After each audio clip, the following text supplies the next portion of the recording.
नमस्कार मित्रों। रामायण की एक संक्षिप्त चर्चा के बाद आइए हम आज चर्चा करते हैं महाभारत की एक संक्षिप्त चर्चा, जिसके लेखक हैं महर्षि वेदव्यास और इसकी रचना काल लघु मानी जाती है 400 BC, मतलब आज से 2500 वर्ष पूर्व। इसका विकास क्रम इस प्रकार था। प्रथम 8800 मतलब 8800 श्लोक लिखने पर इसे जय नाम से जाना जाता था। द्वितीय 24,000 श्लोक लिखे जाने पर इसे भारत नाम से, और तृतीय 1 लाख श्लोक लिखने पर इसे सहस्त्रार्षि संहिता या महाभारत के नाम से जाना जाता था। इसलिए महाभारत को जय संहिता के नाम से भी बहुत जगह जाना जाता है। मूल भाषा इसे संस्कृत में लिखा गया था। जय का अर्थ विजय संबंधी संग्रह ग्रंथ होता है। इसका मूल कथा यही है, कौरव और पांडवों के युद्ध का विवरण। प्रारंभिक उल्लेख इसका मिलता है अश्वलायन गृह सूत्र में। विशेष इसके 18 पर्व हैं, जिसके बारे में हम चर्चा करेंगे विस्तार से इस कुंडली में। और गीता, भगवद गीता का जो ज्ञान भगवान श्री कृष्ण ने अर्जुन को दिया था, गीता के जो महाभारत का जो युद्ध था उसमें, वो भी एक महत्वपूर्ण बिंदु क्षेत्र है। महाभारत युद्ध के उपरांत जब सभी राज्यों पर विजय करने के लिए निकले थे पांडव, तो उसमें आज का जो अखंड भारत का जो सपना लोग देखते हैं, उसमें सारे राज्य असम से लेकर आपका अफ़गानिस्तान का जो कांधार का इलाका है वहाँ तक जाता है। इसमें मुख्य स्थान आपके हैं कुरु, जो कि आज का हरियाणा के आसपास हसीनापुर वाला इलाका है, दिल्ली NCR रीजन वाला। पांचाल, कौशल, काशी, जो कि काशी आज भी वाराणसी के नाम से ही जाना जाता है, काशी नाम से जाना जाता है। अंग प्रदेश, जो कि बिहार का रीजन था, बिहार और उड़ीसा का रीजन, जहाँ का राजा कर्ण हुआ करता था। बिहार का जो गया वाला प्रदेश है वही। फिर द्वारका, जो कृष्ण भगवान नया बसाया था, वो गुजरात में आज का द्वारका। जयद्रथ भी उसी द्वारका के ऊपर का आज का जो बलूचिस्तान वाला रीजन का सिंध प्रदेश जिसे कह सकते हैं आप, वो रीजन था। कुरुक्षेत्र, हसीनापुर, गांधार, शकुनी जहाँ का राजा था, वही अफ़गानिस्तान आज का जो कांधार, काबुल वगैरह है। तो ये आप आज के मैप से भी, आज की जो मानचित्र है विश्व की वैश्विक परिप्रेक्ष्य, उससे भी आप मिला सकते हैं। आइए एक संक्षिप्त चर्चा करते हैं महाभारत के बारे में। लौकिक संस्कृत में रामायण के बाद महाभारत का नाम आता है। रामायण को संस्कृत साहित्य का आदि काव्य कहा जाता है तथा महाभारत को इतिहास ग्रंथ कहा जाता है। यह विश्व साहित्य का सबसे बड़ा विशाल ग्रंथ है। वर्तमान रूप में इसमें 1 लाख श्लोक हैं। महाभारत की मुख्य घटना कौरव पांडवों का युद्ध है। महाभारत का सर्वश्रेष्ठ भाग श्रीमद् भगवद गीता है, जिसमें श्री कृष्ण इस जीवन का पूर्ण दर्शन बोध अर्जुन को करवाते हैं। कृष्ण द्वैपायन वेदव्यास द्वारा रचित यह रामायण, माफ़ कीजिए महाभारत है, ये सत्यवती और महर्षि पराशर के पुत्र थे। संस्कृत में कहा जाता है व्यासः सत्यवती सुतः, मतलब कि व्यास जी सत्यवती माता के पुत्र थे। 3 वर्ष तक सतत अथक परिश्रम करके वेदव्यास ने महाभारत जैसे महान ग्रंथ की रचना की थी। तो वेदव्यास ऋषि पराशर और सत्यवती माता के पुत्र थे, जिन्होंने 3 वर्ष तक अथक परिश्रम करके महाभारत की रचना की थी। त्रिफिर वर्षे सदोत्थायी कृष्णद्वैपायनो मुनि महाभारतमनख्यम कृतावाणिद अद्भुतम। इसमें 18 पर्व माने जाते हैं मुख्यतः, जो कुछ इस प्रकार हैं। आदि पर्व, सभा पर्व, वन, विराट, उद्योग, भीष्म, द्रोण, कर्ण, शैल्य, सौप्तिक, स्त्री, शांति अनुशासन, अश्वमेध, आश्रम वार्षिक, मौशल, महाप्रस्थानिक और स्वर्गारोहण। इसमें बाद में अतिरिक्त एक हरिवंश पुराण को भी जोड़ा जाता है कभी कभी। महाभारत की कथा इस प्रकार होती है कि सबसे पहले आदि पर्व में चंद्रवंश का विस्तार बताया जाता है, क्योंकि रामायण में जो थे भगवान राम वो सूर्यवंशी थे, और जो द्वापर युग में जो लोग थे वो चंद्रवंशी थे। चंद्रवंश का वर्णन बताया जाता है। कौरवों और पांडवों की उत्पत्ति का भी वर्णन है। सभा पर्व में बताया जाता है द्युत क्रीड़ा के बारे में, जिसमें कि द्रौपदी का चिरहरण होता है। वन पर्व में पांडवों के 12 वर्ष तक वन में रहने का, विराट पर्व में उनका सेवकों के रूप में मत्स्य नरेश विराट के यहाँ गुप्त रूप से रहने का वर्णन है। उद्योग पर्व में कृष्ण का दूत रूप में कौरवों के पास जाना और कौरवों द्वारा सांधि प्रस्ताव न माने जाने पर दोनों पक्षों की ओर से युद्ध की तैयारियों का वर्णन है। एक अलग वीडियो में बताऊंगा कि कौन से 5 गांव मांगे थे भगवान कृष्ण ने, जो आज कहाँ पर स्थित हैं। भीष्म पर्व जो होता है उसमें नैतिक शिक्षाओं से परिपूर्ण है, वो भरपूर है। गीता भी इसी पर्व में आता है, भीष्म पर्व में। द्रोण पर्व में अभिमन्यु का वध लिखा गया है। द्रोणाचार्य के कुरुसेना के अधिपति होने का तथा उनके वध का वर्णन है।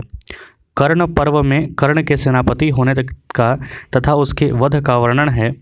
शैल्य पर्व में शैल्य के सेनापति होने तथा उसके वध का वर्णन है। सौप्तिक पर्व में अश्वत्थामा द्वारा रात में सोते हुए पांडव पुत्रों का धोखे से वध करने का वर्णन है।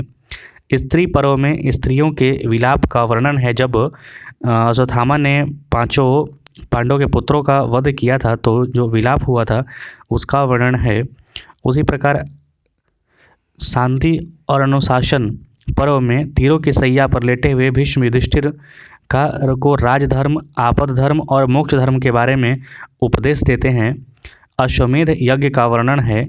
आश्रमवासी पर्व में धृतराष्ट्र और गांधारी के वानप्रस्थ आश्रम में जाने का। मौसल पर्व में मूसल द्वारा यादवों के नाश तथा व्याध का बाण लगने से श्री कृष्ण की मृत्यु का वर्णन है। महाप्रस्थानिक पर्व में पांडवों द्वारा अर्जुन के पौत्र परीक्षित को राज्यभार सौंपकर स्वर्ग की ओर जाने का तथा स्वर्गारोहण पर्व में पांडवों द्वारा द्रौपदी सहित स्वर्ग प्राप्त कर लेने का वर्णन है। हरिवंश पुराण कृष्ण के वंशज, उनके जन्म व जीवन से संबंधित लिखा हुआ है। उसी प्रकार आप महाभारत के 3 अवस्थाओं के मंत्रों के बारे में चर्चा करेंगे, अलग स्पष्ट लिखा हुआ है। तो उसमें बताया गया है कि महाभारत की प्रथम अवस्था में जब उसका नाम जय था तो उसमें 8800 श्लोक थे। महाभारत की दूसरी अवस्था में जब उसका नाम भारत था उसमें 24,000 श्लोक थे। और महाभारत की तीसरी अवस्था जिसमें 1 लाख श्लोक दिया गया है उसे महाभारत नाम बताया गया है। ये कुछ संक्षिप्त परिचय था। इसमें ये जानते हैं कुछ प्रमुख किरदार। भगवान श्री कृष्ण 64 कला और 8 सिद्धियों तथा 9 निधियों से पूर्ण श्री कृष्ण भगवान विष्णु का अवतार माना जाता है। त्रेता युग में भगवान विष्णु ने राम के रूप में मर्यादा पुरुषोत्तम बनकर तीनों लोगों का कल्याण किया।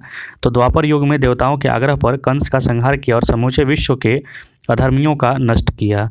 क्योंकि जो महाभारत युद्ध हुआ था उसमें समूचे विश्व के सारे जितने राजा थे, जितने राक्षस जो क्षत्रिय रूप में जन्म लिए थे, उन सबको एक जगह इकट्ठा करके उन्हें समाप्त कर दिया। उसी प्रकार बलराम है। महाबली बलराम शेषनाग के अंश थे। जब कंस ने देवकी वासुदेव के 6 पुत्रों को मार डाला तब देवकी के गर्भ में भगवान बलराम पधारे। योग माया ने उन्हें आकर्षित करके नंद बाबा के यहाँ निवास कर रही श्री रोहिणी जी के गर्भ में पहुँचा दिया, इसलिए उनका नाम शंकरसन भी पड़ा। बलवानों में श्रेष्ठ होने के कारण उन्हें बलभद्र भी कहा जाता था या उन्हें दाऊ जी भी कहा जाता, क्योंकि वो कृष्ण के बड़े भाई थे। और दुर्योधन के गुरु भी उन्हीं को माना जाता है। भीष्म के बाद माफ़ कीजिए, भीष्म जो थे वो कृष्ण के बाद उन्हीं का नंबर आता है सबसे महत्वपूर्ण किरदारों में। जो 8 वसु होते हैं उनमें जो 8वें वसु थे द्यू, उन्हीं के ये अवतार माने जाते हैं। 33 कोटि देवताओं में 8 वसु आते हैं, उनमें एक द्यू भी आते हैं। वशिष्ठ ऋषि के श्राप व इंद्र की आज्ञा से 8 वसुओं को शांतनु गंगा से उत्पन्न होना पड़ा। 7 को तो गंगा ने अपने जल में डुबाकर मृत्यु या फिर उन्हें मुक्ति दे दी। 8वें को जो कि द्यू थे, भीष्म के रूप में इन्हें जन्म लेना पड़ा, उन्हें जीवन जीना पड़ा। उनका प्रारंभिक नाम देवव्रत था। आगे चलिए बढ़ते हैं, द्रोणाचार्य को जानते हैं। भीष्म के बाद द्रोणाचार्य को सबसे अहम माना जाता है। देवगुरु बृहस्पति ने ही द्रोणाचार्य के रूप में जन्म लिया था, ऐसा माना जाता है। द्रोणाचार्य ने कौरवों और पांडवों को धनुर्विद्या में पारंगत किया था। ये महर्षि भारद्वाज के पुत्र माने जाते हैं। उसी प्रकार अश्वत्थामा के बारे में चर्चा करते हैं। अश्वत्थामा महाभारत के रोचक किरदारों में से एक हैं, क्योंकि इन्हें आज भी जीवित माना जाता है। गुरु द्रोणाचार्य के पुत्र थे अश्वत्थामा। पिता पुत्र की जोड़ी ने मिलकर महाभारत में कोहराम मचा दिया था। पौराणिक कथाओं में बताया जाता है कि अश्वत्थामा को महादेव, यम, काल और क्रोध के सम्मिलित अंश से ही उत्पन्न किया गया था। यह आज भी जीवित है अश्वत्थामा। और माना जाता है कि जो कलयुग के बाद जो काल आएगा उसमें यही वेदव्यास का रूप धर लेंगे। कर्ण देवताओं में सबसे प्रमुख सूर्यदेव के पुत्र थे कर्ण सूर्य के अंशावतार थे। कर्ण के बारे में सभी जानते हैं कि वे सूर्य कुंती के पुत्र थे। उनके पालक माता पिता का नाम अधिरथ और राधा था। हस्तिनापुर में ही इनका लालन पालन हुआ था। इनके गुरु का नाम परशुराम और इनका मित्र दुर्योधन था। इनके परम मित्र दुर्योधन ने इन्हें अंग प्रदेश का राजा बता दिया था, जो आज का गया वाला रीजन है।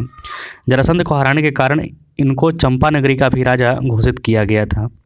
दुर्योधन जो कि कलयुग का था, उनके 100 बड़े पुलस्त वंश के राक्षसों का अंश था। पुलस्त वंश के जो राक्षस थे, जो कि उसमें रावण भी था, उसी वंश के राक्षसों का ये इसमें अंश था दुर्योधन में। दुर्योधन के असंख्य कुकृत्यों के कारण पांडवों के युद्ध में उसे मारा गया था। दुर्योधन गदा युद्ध में पारंगत था। श्री कृष्ण के बड़े भाई बलराम का शिष्य भी था। गांधारी द्वारा उसे देखे जाने के कारण उसका शरीर वज्र का बन गया था, लेकिन पैर उसने छिपा लिया था जंघा, जिससे उसकी मृत्यु का कारण बना। अर्जुन, इसके धर्मपिता पांडु थे, लेकिन असल में वे इंद्र और कुंती के पुत्र थे।